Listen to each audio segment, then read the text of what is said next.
Hi, everybody. I'm Gretchen, and tonight we're having our forum on the possibilities of alkaline hydrolysis. Ed, do you want to introduce the GGBA? Sure, absolutely. Hi, everyone. Ed Bixby here of the Global Green Burial Alliance with my co-host Gretchen. So tonight's forum is really an exciting one. We're going to talk a lot about aquamation, so I'm sure everyone is really looking forward to that.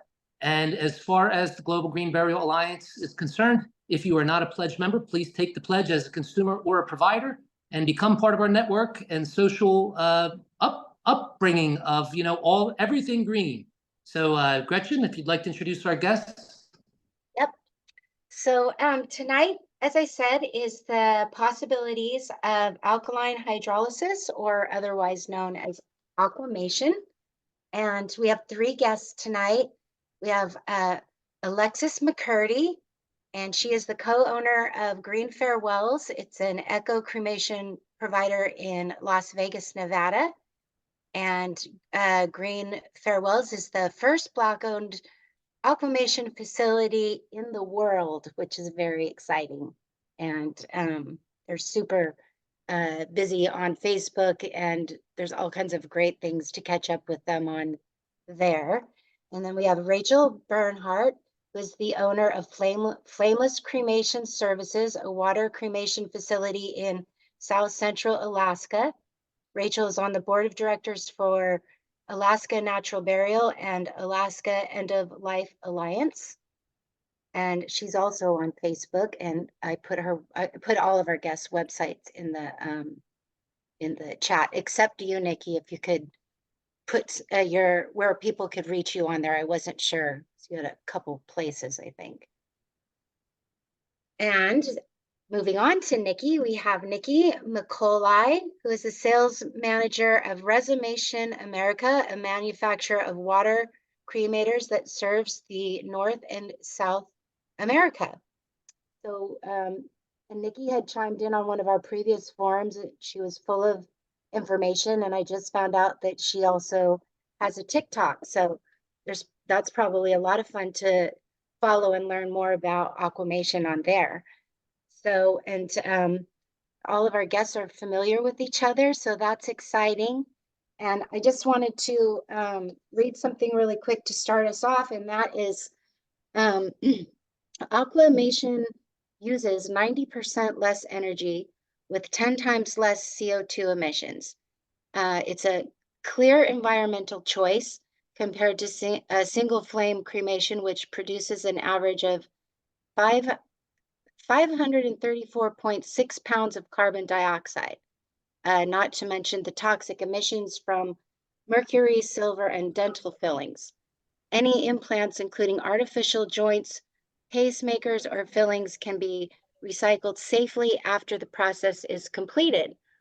So that's really good, because all of that stuff, I imagine, is left behind. So let's start with you, Nicki, about this machine. So this is probably a really basic question, but I was thinking about this. I'm just like, if I was to have one of these machines, is it, and we'll get into serving the families and stuff, but as far as mechanically, when you lay a body in, is it just literally pressing a button? And then how many hours does it take? And is it loud? Like, tell us a little bit about the machine and what it sounds like and all of that. Right. Okay. So what's fun is when you mentioned the things that you were talking about, some of the things that I've done on my TikTok, which I didn't even realize this was going to become like shameless plugs, but thank you. There are, like, the machine is running in the background so you can hear it. I show some of the implants and things that we pull out so you can see how they look just brand new. But we had put together a video. It's an animated video of how the machine works. Mm-hmm.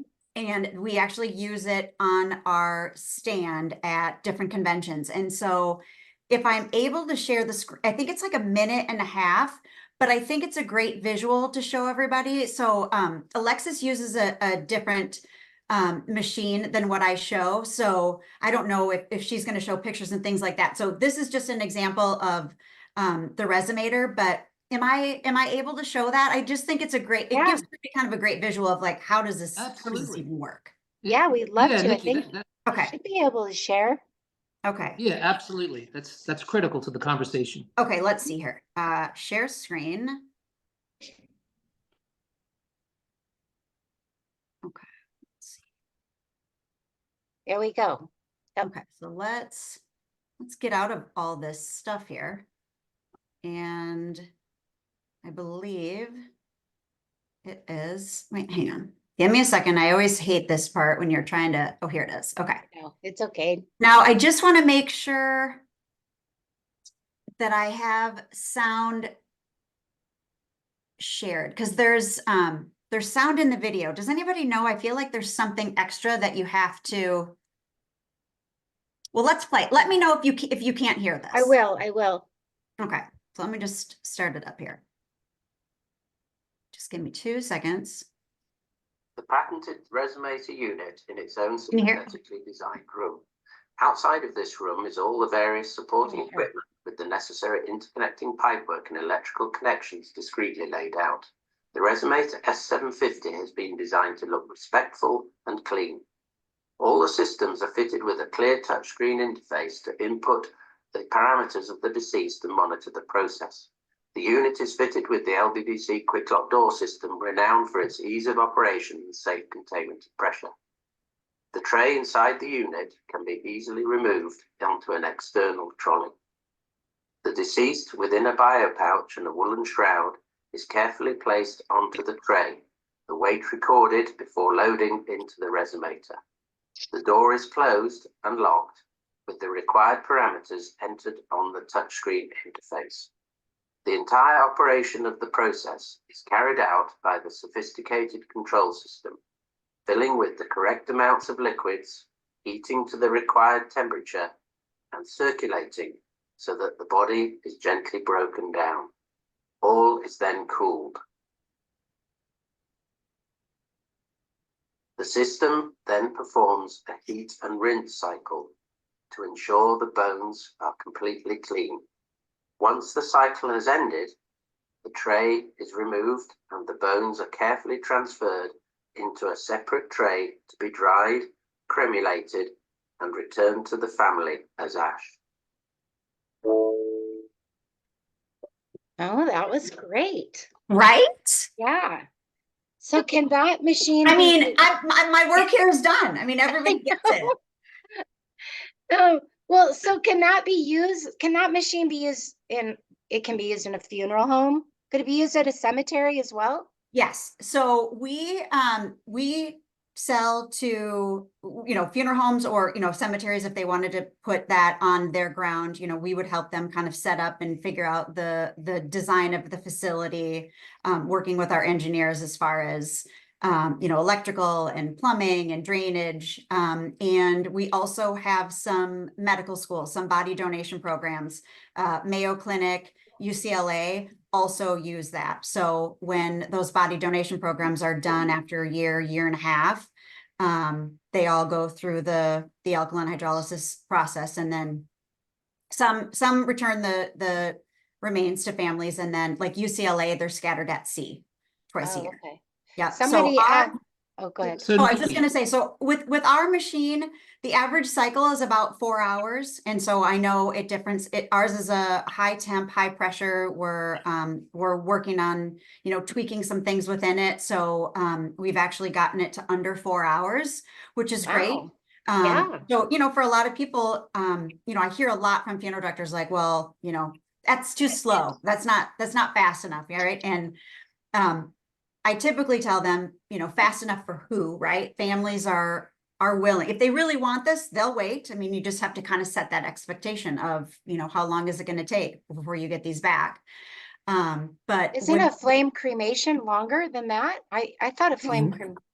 it's typically about 2. I mean, it just depends, right? But I would say typically about 2 hours. Mm-hmm. yeah, I mean, flame-based cremation really depends on a lot of different factors, but the big question, I think, Nikki, if you could answer probably to this audience, is just out of curiosity, can you put your finger on the actual amount of let's say electricity or carbon that goes into the process itself? I mean, how much, I think curiosity wise, how much liquid goes into the chamber? What are the dynamics? What is it heated to? I'm sure people are curious about that. Yeah, no, that's a great. So the complete cycle uses just under 400 gallons of water. And so the typical family of 4 uses about 400 gallons of water a day. So I remember when I first heard that, I had this visual of 400 gallons of milk, and I'm like, oh my God, that's excessive. And then when you realize, like, oh, that's my family. Or, if you have teenagers, God willing, who are showering constantly, who knows what you're using. But so to answer your question too about electricity and things like that, I don't know that, Ed, off the top of my head, but we have a return on investment spreadsheet that we can offer people who are looking at this. And in there, kind of built in, is the amount of electricity used, natural gas, all those kind of things, so that potential customers can put in like their costs for electricity. So it does break it down, right, per cycle. I just don't know off the top of my head, but we do know through research that it uses about 90% less energy than a typical flame crematory. Wow. Yes. That's impressive. Yeah, I mean, it's significant, right? Now, I know that a lot of companies are kind of working, I mean, flame crematory companies are working on improvements, right? So that they're more energy efficient and those kind of things, which is phenomenal. But, with this, it's Absolutely. and zero harmful emissions, right? So there's, all the mercury is not released in the air. We can hand pick, like when we pull the tray out, you can see sometimes the mandible is fully in place and the teeth are still in there. So you can see the fillings. Those are be able to right. are be able to pull out and recycled properly, along with any other implants. All plastics are still remaining, so they can be disposed of properly. This process also neutralizes any embalming fluid, any chemotherapy, radiation. So really, by the time you have that effluent, or the water that's left over, it is 100% sterile, completely free of DNA. UCLA has calculated that. So basically, the inside of that pressure vessel is a giant autoclave. And so what comes out of there is 60,000 times more sterile than surgical instruments. Right. And what's interesting is that the effluent that you mentioned and the 400 gallons, and I'm sure that the audience would be interested in this. I had someone recently who has these and operates these asked if I would actually take the effluent at one of my locations. Oh, The yeah. family had. I think that's probably something you might want to touch on, because it is possible, I understand. It is possible. It is possible. So none of my users currently do that, but I do know it's possible. I believe, don't quote me on this, but I believe there are more animal AH providers that are using the effluent, as far as cemeteries or gardens. But give me a second. In Colorado, Be a tree. Thank you. Yes. Thank you. Thank you. Yes, Beatrice. She partners with, I think it's a flower farm. And so they take the effluent there and use it, Wow. which is fantastic because it's so high in nutrients. Yeah. Wow. But we are not currently using it on crops or food. I hear a lot of the conspiracy theorists who are accusing us of basically we're treating plants with it and then we're feeding it back to the public, which is absolutely not true. And can you get the bones back without going through the cremulator? That was another question. It is a great question. So Yeah. So I'll speak on behalf of Minnesota, because I reached out to an attorney here who said that the law here in Minnesota is that unless the family has a religious waiver, which can be gotten from the health department, the state health department, they have to be pulverized and returned in ash form. Now, there are circumstances where certain religions want certain, I think is it like the cervical, there's a bone in the spine that some want back, and I believe they can take those back. I think in Hawaii, Steve, you may know, so alkaline hydrolysis was recently legalized in Hawaii. I think it was in 2022. And so one of the things that they're wanting to do there too, you know, once they get a machine up and running, is to be able to keep those bones whole. Yeah, that's very much part of the Chinese tradition here. After flame cremation, is to pick through the bones, and certain bones like the mandible and like the certain the cervical bone in the neck have deep meaning, and also are considered very lucky. Oh, So yeah. it'll be interesting to see. I know the aquamation unit is not up and running here yet, so I would like to see what happens when that comes online. That'll be very interesting. Yeah. Maylee, one of our people here, said the hyoid bone for Japanese ritual called kotsuage. Kotsuage. I don't know if I'm pronouncing that right, but it's very interesting, actually. Yeah. They're just, you know, they're just really fragile, right? I mean, it's amazing how when you put the bones into, once they're dried, right? So once they're removed, we have a bone drying oven that's a part of our system. So the bones are collected in 2 baskets and mesh baskets and put in this. It's like a tabletop. It kind of looks like a big microwave, if you will, or like a convection oven type. And so they'll dry for a couple hours, and it takes like 20 seconds for those to grind into a powder. So they're very fragile. And families receive about 20 to 30% more cremated remains because the process is so much more gentle on the bone that more bone remains. Correct. And then it's a pure white. I mean, I actually think they're beautiful, but you know, some people think that's a bizarre statement, but I think that they're really, really pretty. They absolutely are. Great for the audience to have a better understanding as to how this process works, because transparency is absolutely key, you know, to make a choice like this. And it's wonderful for them to really understand it. And I think that would bring us to, you know, Alexis and Rachel. And I guess we would start with, why don't we start with Rachel, because we're talking about humans, but, you know, up there in the Great North where Rachel's at, in Alaska, you know, they're doing this for pets, and it's really seems to be popular throughout the United States for pets in particular, because I find many states allow it for pets, but they don't allow it for humans yet. So, you know, Rachel, what are you saying? And explain to us a little bit of the process that you experienced. You know, Nicki really painted a great picture for us. So what's your experience with the pets and all that?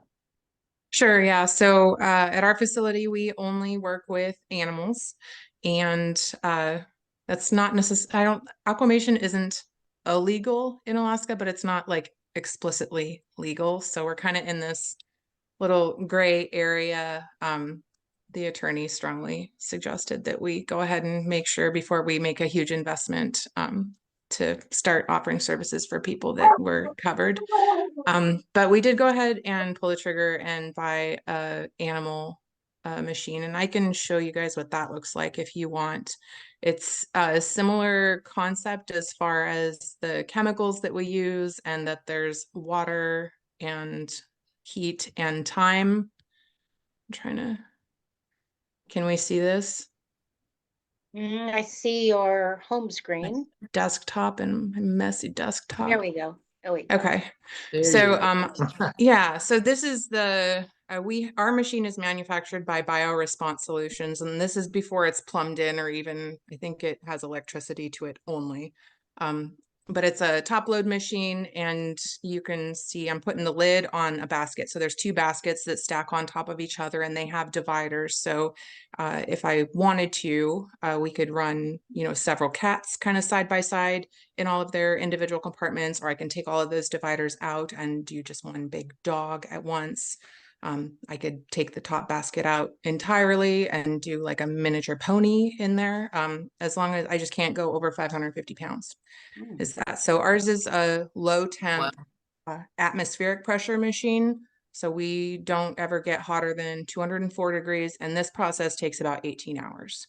So this Oh, is kind of wow. an all day thing. Yeah. And you were talking a little bit about the time thing. Do families mind that? And I'm not sure how much it might differ, or if maybe families, especially in this community, we only have really like 2 other options for flame cremation of animals in this community. So it's a really limited kind of market, and kind of the feedback that I'd gotten from other people is the kind of service, the expectations of what you can expect from them has kind of been dwindling over time. So we've really entered at a unique point where we can offer, you know, this is going to take a little bit longer, but this is it's me and your animal, and Yeah. they're going to spend a couple of days with me, and people have been totally fine with the wait. So Do the people come, do you pick them up at the vet, or do the people come with their baby and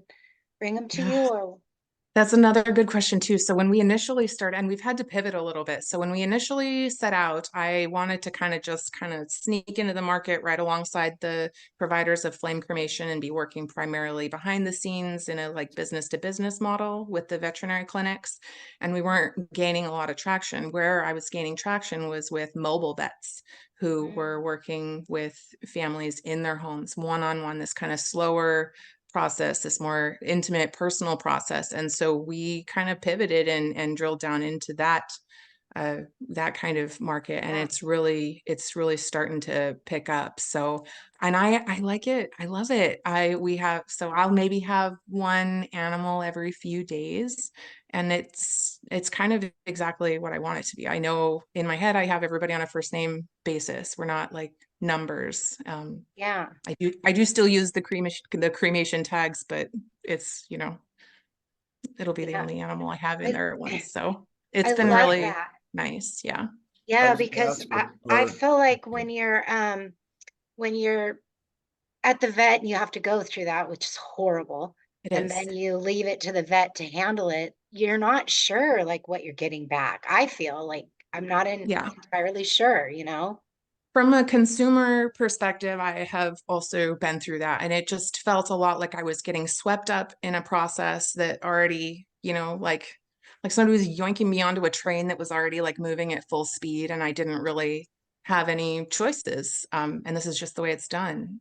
Yeah. And If you don't so have now, property to bury them on your own property, you don't really have a choice mm-mm, unless, because some people don't even get them cremated. They just say goodbye there, and that's it with and their that's little it. baby, you know? Yeah. This feels much more Rachel, personal. do you find that most of your services are private I don't want to say cremations, but are Yeah. private services as opposed to communal?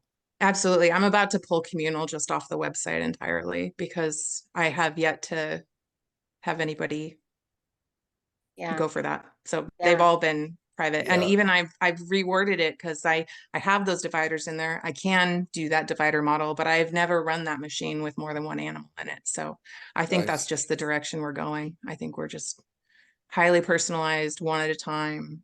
and And people that's love their animals so much. they Like do.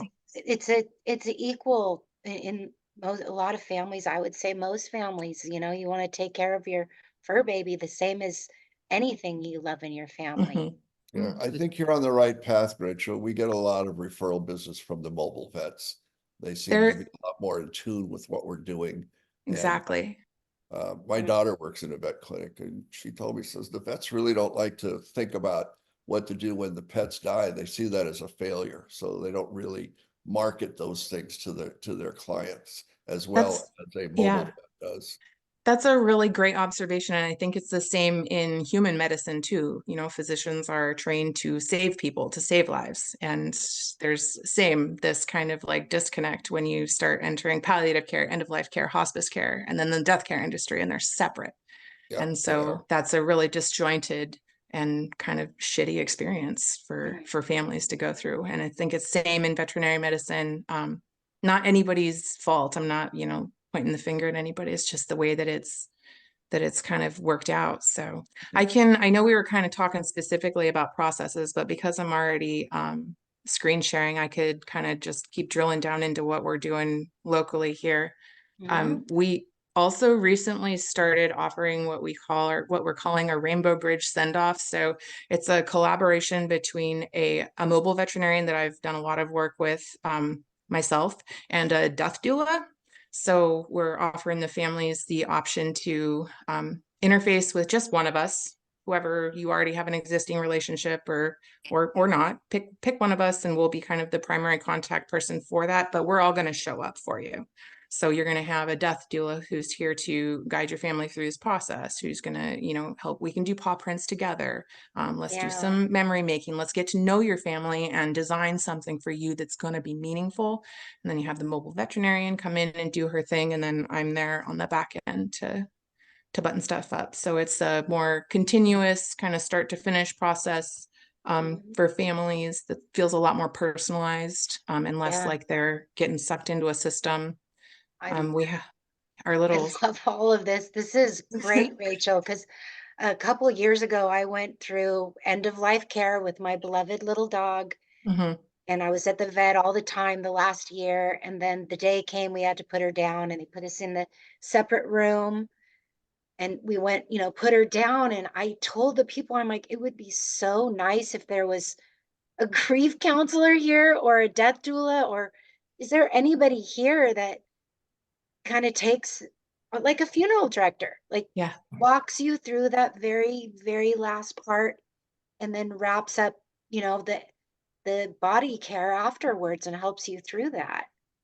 And there's not, and it's not in the vet system. No. So you get left in that room and you kind of end up after a while just looking at like, I guess, do we just like get up and leave now? I guess, I don't know. Yeah. And so, He drove away with her in a box on my lap, and we buried her at home because I have property. But yeah, I mean, if I didn't, then I guess I would have gotten flame cremation, which, you know, and again, I would have been in a mental space where I would have been just channeled into that option, and that would be it.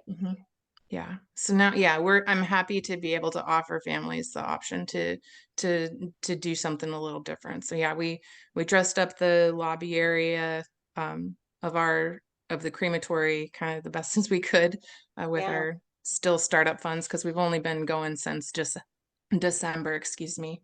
And then is there a specific licensing that you have to offer these services? You don't need to be a licensed mortician or. No. If you're working with animals, you don't need any of it. The second I start doing people, I do need to have a licensed funeral director on staff. So. Wow. There's a lot of opportunity there, but gosh, Alaska is so lucky to have you, Rachel. I think so too. And I think I'm really fortunate to be able to have this experience too, because then going into this conversation about, you know, with the local licensing board, because everybody, even with the getting this facility approved, the final sign off, just the building, the plumbing, mechanical, all of that work. There was also like a value judgment in there too. Like, you're an electrician, just sign off on the electric work. Like, I don't need you to also, I'm happy to educate you on this, but it's not an argument. Like, well, the machine you has, it has plumbing and mechanical needs, period. So Rachel, people are only afraid of what they don't know, you know, but it piques curiosity. And when you can speak about it intelligently and you open them up to new things, I mean, you're doing wonderful things with pets, no doubt about it. I think so. Leading the way for many others. And the one question I would have quickly for Nicki pertaining to what you're doing, Rachel, just, you know, you showed us a human resomation machine. And then of course, Rachel has something that looks very different. Does Resomation America create the pet version, or is this an industry that's divided? I bring this up for potential operators that might be on this call. So are the equipment's, you know, needs completely different, or are they the same? So that is a great question. So with machines like this, there are patents and, all those kinds of things. So, right now, Resomation, our factory is based over in the UK. So right now we have developed our first PET machine, and it is being trialed in the Netherlands. I think that's where the first one has gone in. So, we can sell it in the UK and Europe and in Canada, but as of right now, we cannot offer it in the United States due to patent infringement. So hopefully that's something that we can figure out in the future. But yeah, so as far as animal in the United States right now, BioResponse has the market on that one. Okay, great. I have a question too, because I notice you also serve South America. So do you have what's going on with South American aquamation right now? So the only machine that I know of right now is there is a machine in South Africa, and Desmond Tutu, when he died a couple of years ago, chose that for himself. And so it really created a buzz for aquamation. I get, especially over COVID, I mean, I received emails daily from countries all over, and just asking for, well, you said South America, and I just said South Africa. I'm so sorry. So there is one in, let me back up. So during COVID, I received inquiries like from all over, but people really in desperation, right? Bodies, Yeah. Sidewalks piling up. But so much of this is not, it's not legal there yet, right? So they're reaching out and they're looking for, really, I think it started for environmental, something more environmentally friendly. And so they found us, but unfortunately with, there was just no way to get product to these people in time, and there was no rules and regulations. And so, I mean, I look at how slowly things are moving, even in the United States. And Rachel, I have Google alerts. So when your article was published, I was like thrilled. So I feel like a little fangirl right now that Rachel's on here. I'm like, I read an article about her. It's fantastic. I hope that they legalize for humans there. But in all 50 states, I believe, you can offer this for animals, but not humans. So I think, Right.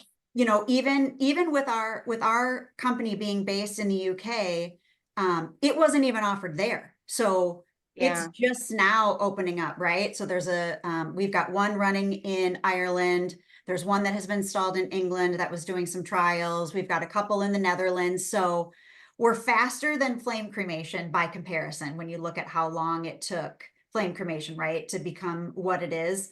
But it's still a slow process. And Ed, I think you hit the nail right on the head, right? That people are afraid of what they don't know and understand. Yeah. Absolutely. And that's why conversations like this are critical. And that would bring me to, what you're doing and Rachel are doing is great, but that would bring me to Alexis, because Alexis, you're doing this with families, and I'm sure people on this call really want to understand what that experience looks like. Well, Valerie, to me, it just already sounds like such a gentler way of I don't even say cremation. Is a gentler way of handling the body afterwards. Yeah. What I have learned thus far doing alkaline hydrolysis for humans, especially in the state of Nevada, what I learned first is people don't understand cremation in general, right? And so I think to have the conversation about, well, what is aquamation, or what is alkaline hydrolysis, what is water cremation? We get so many names, right? You actually have to have the conversation of what actually is cremation. And I think Nicki called it in a TikTok video fake news, right? And even starting to dispel some of the fake news around, well, what actually happens behind the curtain, as I call it. And so what I have found in the conversation about, well, what is aquamation, really unpacking and bringing transparency to, well, what is cremation in general? And then even going further of, well, what are my rights? Oh, wait, I didn't even know that this was possible. Is this legal? Can you do this, et cetera? And so I think one of the really, really awesome things that's happening about doing this with families right now is really just educating the general community about what death care looks like, about what good death care could look like, about dispelling maybe a bad experience that they had and maybe that wasn't normal, right? And then almost co-creating, well, what does this experience need to look like together? I would echo Rachel in that our process takes a little bit longer. And so as I say it, if it's Jane's day, it's Jane's day, and Jane is with me today. And families really like that. I have not had a single family that's come back and said, that's going to take 12 hours or 10 hours or 14 hours. My dad took 2. That has never been a conversation. Now they will ask me, you know, how long does the process take, because they're genuinely curious, and or they're trying to compare, how is this different from a green burial? How is this different from cremation? A lot of times families don't really know the difference. But what they do know is that their person is coming to us and they're with us for a long time. They can call us, and they know and trust that we are usually, I mean, I'm an owner operator, so I'm going to have mom, and you can call me and ask me about mom at any time. So it's been I would say water cremation has just opened up the conversation for a different style of death care in general. We started very similarly, where I thought I was going to be a trade business. Nevada we're a little bit different in that we have funeral establishments, and we also can license for direct cremation facilities. So you just specialize in cremation. And so that's what Green Farewells is. So we don't do funerals, we don't do viewings, we don't do embalmings. We are strictly direct cremation. So my assumption was I was going to be a trade business, and I was going to offer this for a ton of other funeral homes. And what has happened is the direct consumer market is what boomed. That folks were looking for us. One interesting trend since we opened is we have quite a few coroner cases. And I think that is probably maybe just a trend for Nevada, since I live in Las Vegas, but we have a very, very large coroner case type of cases that we get, or families looking for care. And I think what is happening is, and that's actually what had fueled our direct consumer business, right? Was the trend coming from the corner, or a family looking for answers. I can't get anybody to answer my question. I'm coming from out of state and something has happened to my person. I can't get anybody on the phone. Hey, Green Farewells, you answered the phone, you know, like let's talk, right? Because we've got the time to talk to you. So that's been a really interesting trend, and almost what is starting to fuel kind of our business model is this word to mouth of, hey, water cremation is different, but also their model's different. You might want to talk to them, and that's been really awesome for us. Yeah. Absolutely. I mean, it's about the personal touch, and you know, you're able to give them that ability to feel comfort in knowing they can reach you.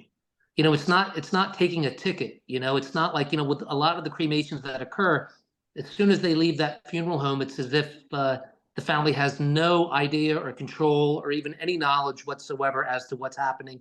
So I love the idea of the personalized service. I think that's really what people need when they're grieving. Alexis, can you have people, like, I imagine you come and pick a body up wherever, and then do you ever have a family who wants to be there when you lay the body in and start the machine? Is that allowed in your facility? It's allowed.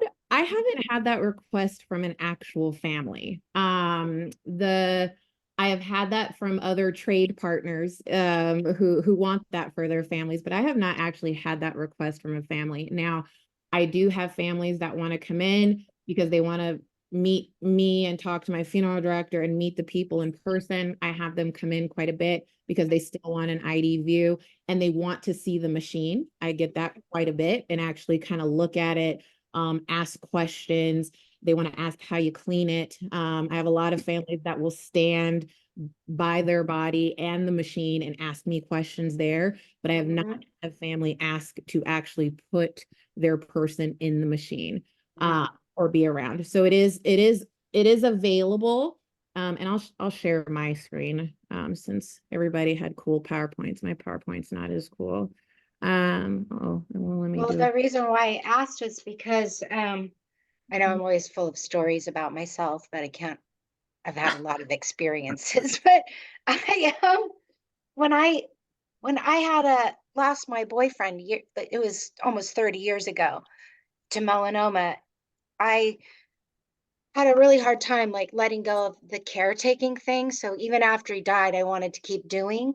So I followed the body to the cremation thing at the cemetery, and I was there when they put the body in the retort.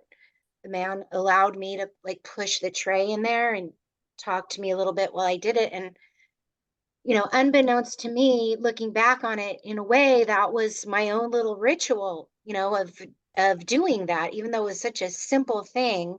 And I guess why I'm telling this story is because I just feel like part of sustainable burial also is, reclaiming our death rituals and, having a little more hands-on with with a body, even after the person is passed. And I, that little experience stayed just with me forever. I'll never forget it. And I hold it really precious.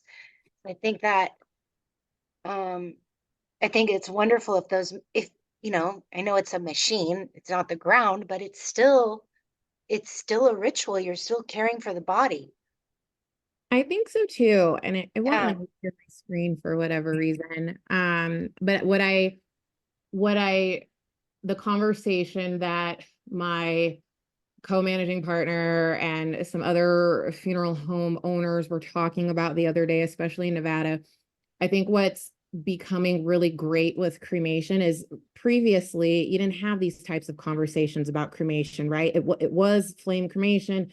You go, right? You only get that experience with the funeral, and that is no longer, right? Like Yeah. that is no longer. Now you're having these types of conversations. You're having this ritual. You're having that time and space. The body is sacred, right? All of the things that you need to do, you're able to do that with these spaces in alkaline hydrolysis or natural organic reduction, these things that are making you take a little bit more time, right? And so now that we have more time, what is important to you? Yes, we can still get fingerprints. Yes, we can still get a lock of hair. Yes, you can still say goodbye. Yes, the answer is yes, still.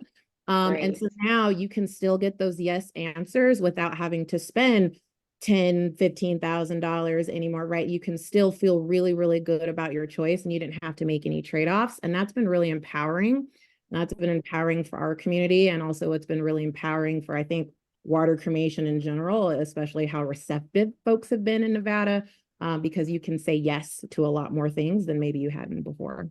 Yeah.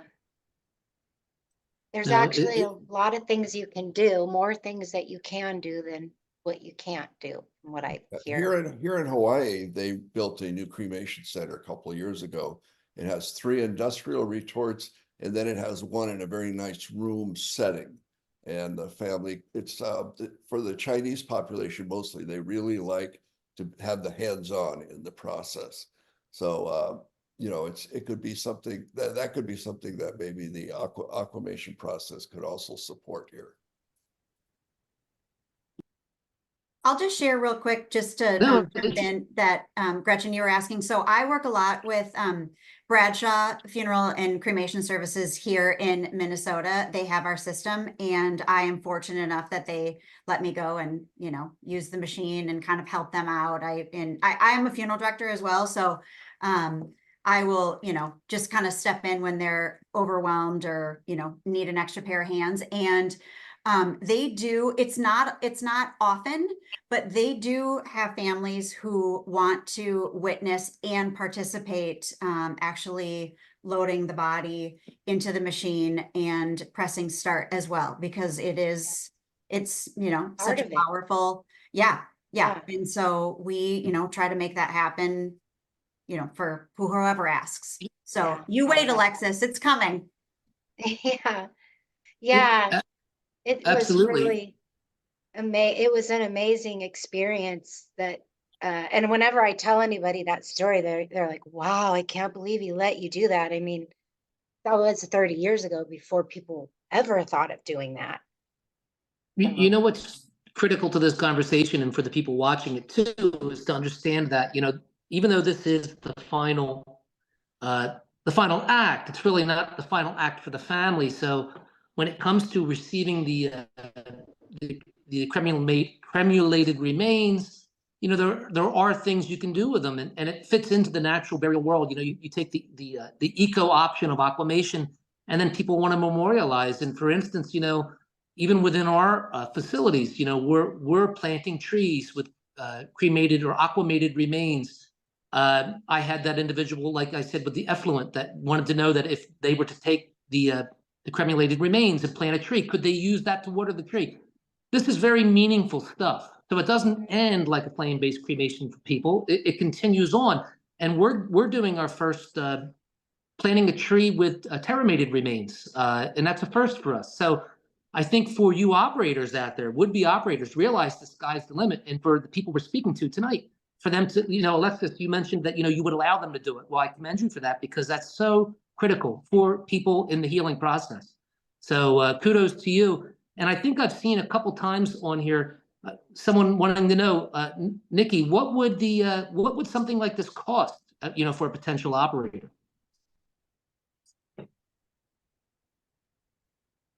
So we sell our machine as a complete system. So it's not just the resonator that you saw, but we've got the complete tank system, a steam generator. We include the body weighing lift so that the body is weighed, and that's everything on our system is completely automated. So you enter in the body weight, embalmed or unembalmed, and when you press start, you can walk away because everything just is automated. And so unlike a flame crematory as well, nobody has to be present. You can actually go home for the night.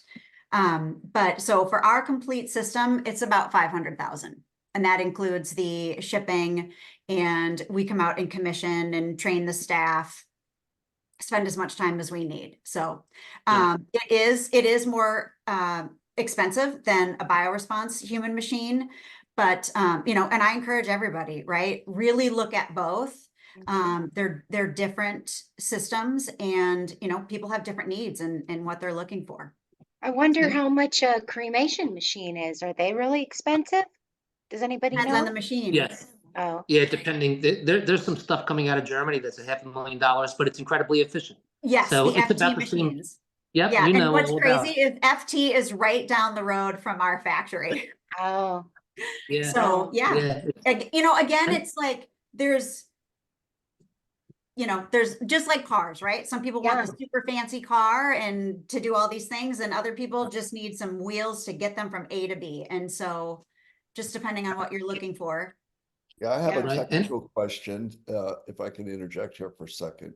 Our company uses cremated remains to make underwater reefs, and that process involves mixing the remains in with concrete and then pouring molds.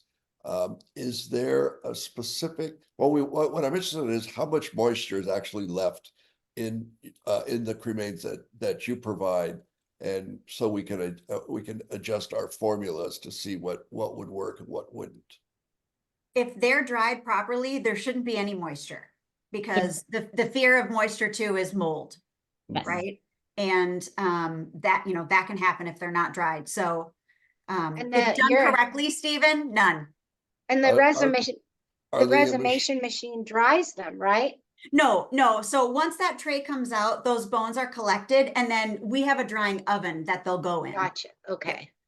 Are the dried remains anhydrous? Will they draw water out of the air or the environment, or I'm just thinking about between the time you dry them and the time we get them, what kind of moisture content that they shouldn't, right? Because they would still be shipped to you, I would guess, in a plastic, a twist tied plastic bag, so no moisture should ever get in. Okay, thank you. If just in case people are curious too, they can be dried in the air. UCLA, because they don't have a time constraint, right? They don't know families waiting for them. There isn't a memorial service to happen. So they air dry theirs, and they place them in buckets on these, it kind of looks like big shoe racks, and they let them air dry 4 or 5 days. Wow, that's really interesting. And Rachel, just out of curiosity, for your machine, what was the cost for the potential, pet operator that might be listening to this? Sure, yeah. Our machine is a bioresponse machine, and the pet model that we bought was just over $100,000. And the human version of it, if I remember correctly, it was at least over 2. I want to say it was over 3. Okay. Thank you. Yeah. Well, But this it's is not really the all not the whole not the whole system though. You still also right. then have to buy your tanks and everything, Oh, and yeah, all I the understand. ancillary equipment. Well, this has really been an interesting conversation, and I'm sure that we have some other people that, we've been seeing some questions come up. This would probably be a great time if anyone would like to personally ask a question. Feel free. Yeah, it's Just seen definitely one pop up. interesting. I mean, I really hope the aquamation machines replace the flame cremation. They seem so much safer and better for the environment than the old machines that we all know and are used to. So I don't see any. Oh, let's see. There's one new message Somebody, here. I can answer that one. I have a couple of personal stories about that. So, Okay. is it possible to include other biodegradable materials? That's a really great question, and we really, really tried to, because there was a kind of a beautiful, like, let's lay in this animal and do some little like flower petals or something, and they just don't make it out. There's Oh, still, you can still see outlines of flower petals. The very first cycle we ever ran, they brought a bouquet and we kind of took it apart and made a little wreath around their little kitty. And I was cleaning like pine needles out of the machine for days. really? You would think it would break down something as easy as a plant. It's just so specific to human different. remains, I guess. So specific. It's Yeah. animal Wow. proteins. It's Proteins, animal yep. proteins. So the body has to, so in the video that I showed, for those of you that saw it, it was wrapped. I mean, it looked like it was wrapped in a blanket. And of course, because it's, UK speak, they call it a woolen coffin. But if it's 100% wool or 100% silk or 100% leather, those are the 3 materials. And so at Bradshaw, they use these beautiful silk shrouds. So if a family wants to view and witness and be a part of that, they include a silk shroud. And it's amazing, right? That you put in the silk shroud and it's gone when you open it. But if you put me in my outfit right now, my outfit would still be in there when It's process. amazing. Well, Alexis, what do you use at your facility, or what's typical? We have silk shrouds as well if the family requests it. Most of the time our guests are in the nude most of the time. Unless the family has requested a silk shroud, or we also have biodegradable bags that we'll use too. So it really depends. And again, we're direct cremation. So most of the time the family has come in, they've done the ID view. And then they come and pick up their cremains thereafter. So they're usually aware. But if they do request, hey, I want to be silk shrouded, or I want to have, a bag of some sorts, we're able to accommodate. But to Nikki's point, I usually have to provide it, right? Like it is 100%. Because I had that same kind of experience where it was not 100%, even though it said it. So we have to be very very mindful, and I've had to test it a few times to make sure that is this actually 100% like it says.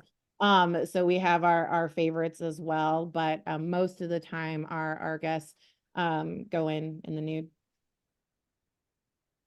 Oh, That's excellent. yeah, Well, this is good. really interesting discussion, you guys. Mhm. I Well, think Absolutely. we have a similar situation in natural organic reduction, because the materials put in to the vessel can interfere with the process, which is similar to that. And so what I basically have found positive reception is, we explain people that we help people leave the world in the same way they came into the world. yeah. And Yeah, that, exactly. that clicks with Mhm. and being Butt satisfied. naked. Butt naked. That might That's good. not as easy. Her birthday suit. Can I ask a question? Well, Yes, Jean. Yes. I'm curious about the toxicity or non-toxicity of the bones. I know in flame cremation, the bones are too salty and too alkaline to be put right into the soil and have things want to grow in them. What's the nature of that to do with the bones from aquamation? Do the bones need to be treated in some way in order to be put into the earth? I think you're gonna end up in the same situation. Bones are bones. They're made of calcium and that's what's left. So Yeah. in any kind of, nutrient density like that in one area is gonna make plants sad. Continue. Yeah. Yeah.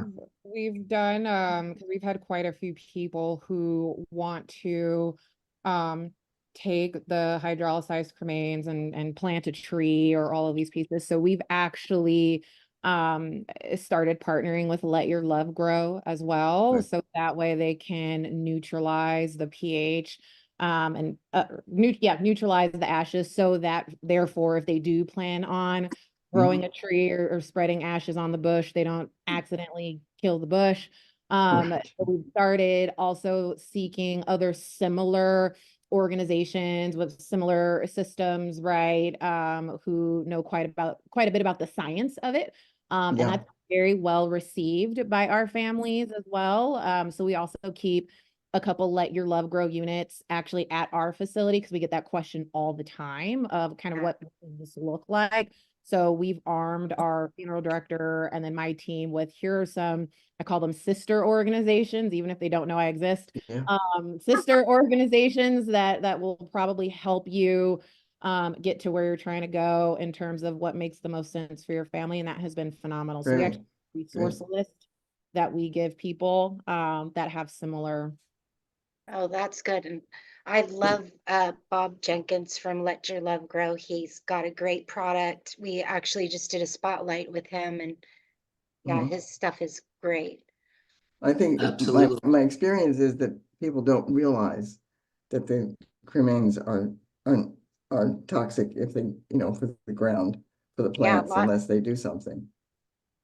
you're right. A lot of people don't realize that. You can't just plop a bunch of ashes at the bottom of a tree. It's not gonna work well. You can mix them up with a whole bunch of compost if you're gonna do it DIY style, but they gotta be mixed. Well, here in the Herland Forest, we often get asked to bury cremains and plant a tree. And what we do is just simply neutralize the cremains, because it's the calcium oxide carbonate in there that is so calcium carbonate turns to carbon oxide in the process. So you basically have lye being created. So we mix that with apple cider vinegar and it bubbles, and so they have an opportunity to actually neutralize the cremains, and then we put them on in with the compost under the tree. Wow, that's great.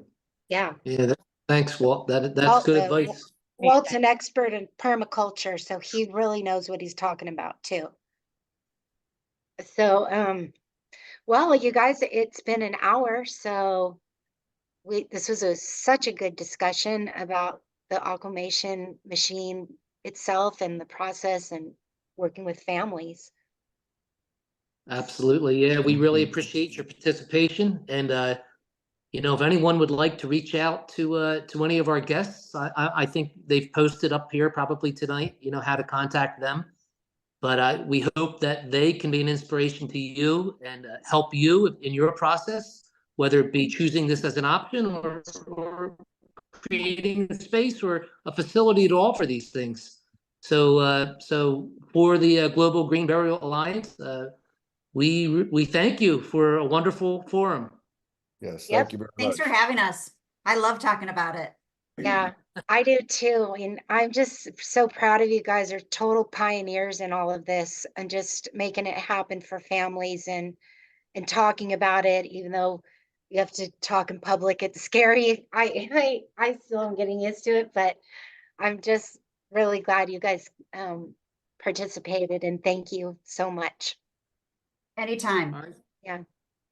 Thank So you for being here. everybody, if you if you want to contact any of the ladies on our forum, their information is in the chat, but they're all on Facebook, and Nikki's on TikTok. And I also put in the chat the Global Green Burial Alliance website. And there you can sign our sustainability pledge and become a member. And it's for consumers and providers alike. And Ed and I will resume our Spotlight Nows, and we're having another forum next month on an exciting topic. So stay tuned, and we'll see you next time. So good night, everyone. Yeah, Thanks, everybody. Gretchen. Good night. Bye, everybody. Bye, Walt. Thank you. Bye-bye. Bye, Rachel. Bye. Bye.